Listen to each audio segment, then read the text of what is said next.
1, 2, 3. Chicks Chicks here. here. Hey guys, today we are going to touch on some FAQs, frequently asked questions that I feel this is mostly related to the beginning stages. So like contractor sourcing, myself and Melissa, questions that we get, but ones that you guys may have and need us to elaborate on. So we're going to turn this into a two-part series so we don't go too long on you guys. First frequently asked question is, do you work with solos? Short answer is we do not.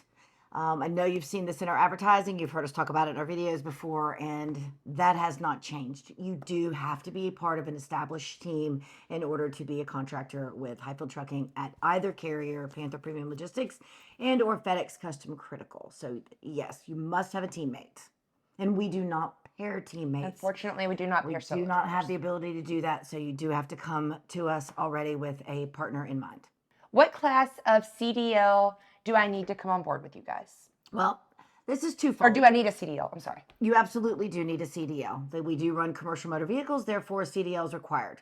For our straight trucks, it is a Class B CDL that is required, both drivers. You can have a Class A and drive a Class B, but not the opposite way around. At Panther, we do have a small tractor trailer fleet over there, and of course those would need a Class A.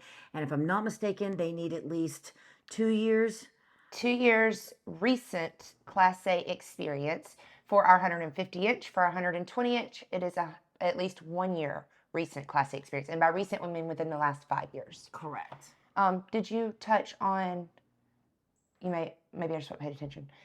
Your time in a straight truck does not count as Class A experience. I did not touch on that, and that is correct. So if you're interested in driving one of the tractors, you do have to have a Class A, and you do have to have the experience. They won't use straight truck experience to quantify for that Class A. I do get that a lot. Can I get into a straight truck, drive it for a year, and then go into a tractor? No. No, that's carrier rule, for sure. No experience is required for the straight trucks, though. So the day that you pass that test, go ahead and give me a shout. Let's get that process started. Now, that's true. Yep. No experience required for the straight trucks. Just the Class B. Oh, sorry. Correct. Endorsements. What endorsements do I need? What endorsements would you recommend? Do I need to get them before coming on board with you, etc.? Well, there's several endorsements. The main ones that we highly recommend, because they produce more load opportunities and revenue, would be your hazmat endorsement and your tanker endorsement. And both drivers have to have that in order for the truck or the team to qualify to run those loads. So it's not just one, both drivers have to have that. Other endorsements that you could get a TWIC card. That can help you more on the Panther side than it does on the FedEx side. A passport is a good thing to have. Both carriers do run some loads to Canada. We do not go to Mexico. It is not a requirement. None of these are a requirement to get into a truck. So the question about, do I have to have it before I leave home? No, you technically do not. It's a lot easier if you at least get your fingerprints and some of those things started prior to getting in the truck. That way you don't have to go home for that or find a location for that. But if you're unable to do that, because there are expenses incurred with that, and there's a new online class that you have to take, and the fingerprints do cost, I think, $86 roughly per driver. So if that's something you don't want to do until after you get started, you're welcome to. But we do. And the course does cost. And the course, the online like course, $130. Don't quote me on that. Yeah, somewhere around. And they run specials on that periodically as well. So you can get it for a lot cheaper if you're keeping your eyes on it. But again, those are not things that are required to get into a straight truck and or the tractor trailer, but we highly recommend them because they do produce additional income and load opportunities to you. Yep. Very good.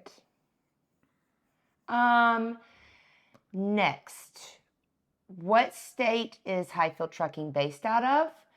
And what states do you work with teams? What states do you not work with teams? And do I have to take the truck back to Ohio every time I'm going home for home time?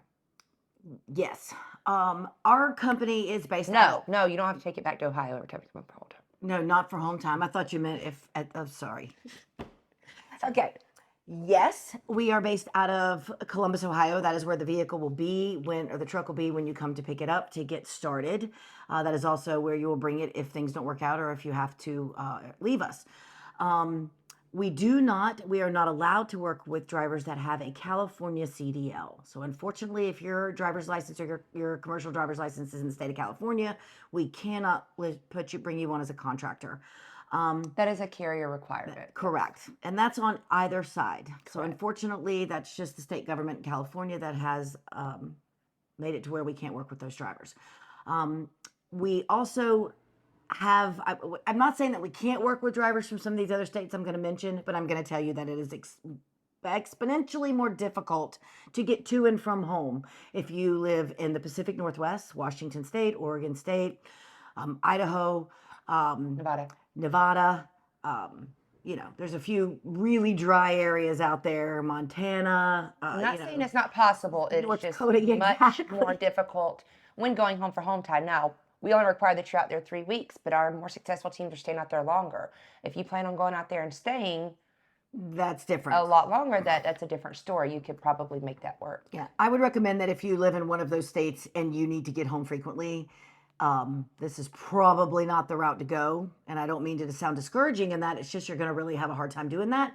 And if you don't get close enough, you'll be charged for the fuel to get home, and therefore it can become costly, especially if you need to get home often. If you come out of Washington State and you only want to go home once every 4 or 5 months, give us a call. That'll work out better for you. Yep. Okay, we have time for one more really quick. This kind of feeds into what we were just talking about. Is this an OTR position? Do you have any local positions, regional positions, etc.? It is absolutely an OTR position. This is not forced dispatch at either carrier, so you absolutely don't have to take anything that you don't want to. There are some more nuances to what you should and shouldn't do there. However, it is definitely OTR. So if you hate California, or if you hate going to New York City or any of the above, yes, but you're not going to run one specific area constantly. You've got to be prepared to run where the freight is, where it needs to go, and you will have to go into pretty much all the areas. That's correct. All right, we got to break this off into 2 videos. More to come, part 2. Part 2, FAQ part 2. All right, chicks out. Love you guys.